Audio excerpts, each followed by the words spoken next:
Kia ora koutou katoa. Well, Susie's a hard act to follow, but thank you very much, Susie, for sharing your perspectives with us and for your fantastic contribution to simplifying public health messaging during COVID-19. It's very inspirational for those of us watching. So good morning, everyone. My name's Katrina Van Houtte. I'm a partner in the construction and major projects team at Dentons, Kensington, Swan. Welcome to the Win Breakfast for 2020. We are very proud to have been a co-sponsor of this breakfast since it was launched at Building Nations in 2016. It's really encouraging to see the event grow from 30 attendees then to over 300 today, which must be evidence of the infrastructure sector's willingness to embrace diversity and inclusion. In the legal sector, we're on our own journey towards diversity and inclusion. When I started my law career in 2006, roughly equal numbers of male and female lawyers had been graduating from law school since the early 1990s. Back then, everyone was saying this is great. It's only a matter of time before the number of female partners matches the number of graduates coming through. It's about to happen. 30 years since the number of graduates has been equal, there is still no large law firm in New Zealand with equal numbers of male and female equity partners. However, we are getting there. A recent Law Fuel gender survey showed that Dentons, Kensington, Swan is leading the market with more than 40% female equity partners. 6 other firms now also have 30 to 40% of female equity partners. So progress has been slow, but there's been a clear acceleration following 2018 and the well-publicised issues in the legal profession about gender inequality and sexual harassment. This is shown by the data because figures from 2016 show that only 4 years ago, women made up only 24% of partners, and in 2012, that was 19%. So we've come a long way in a short time. And the key point about that is that improvement has not been achieved simply because of the number of female graduates trickling up through the pipeline into senior roles. It has required deliberate and proactive initiatives.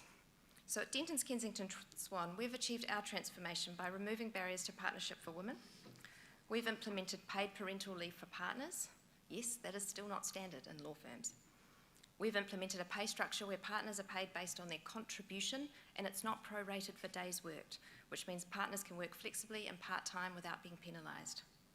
We currently have 50-50 gender representation on our board, and we've also achieved a more diverse and inclusive workplace for our staff by introducing dedicated policies for working parents, flexible working, remote working, and a lifestyle leave policy which allows staff to take more annual leave and spread the cost across the year, which means that, for example, parents don't need to take unpaid leave for school holidays.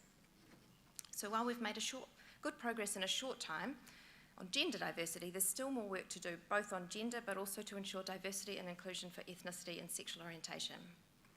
At Dentons, Kensington, Swan, we're currently working on obtaining Rainbow Tick certification and improving ethnic diversity through our graduate recruitment process. In the infrastructure sector, we're seeing a big push to encourage more women to study engineering or consider a career in construction.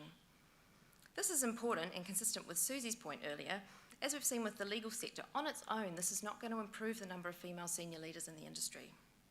Filling the pipeline needs to be combined with the proactive top-down initiatives, which does not stop at recruitment and policy making. We need to bring this mindset to work every day, right down to ensuring that projects and opportunities are allocated to team members equally, so that men and women have the same opportunities for progression, because that's where people gain experience to compete for the merit-based promotions. So we all have a part to play in creating more inclusive workplaces and to encourage diversity. Of course, it helps when we can leave today's breakfast and convert this to a concrete action straight away. We all love those. So on that note, you may be interested to know that the Construction Sector Accord is partnering with Diversity Works New Zealand for a free webinar next week on the role of diversity in the construction sector. Sounds relevant. You can sign up through the Accord website. So next up we have our co-sponsor Amanda Singleton from Watercare, who will be sharing diversity and inclusion initiatives at Watercare. Thank you.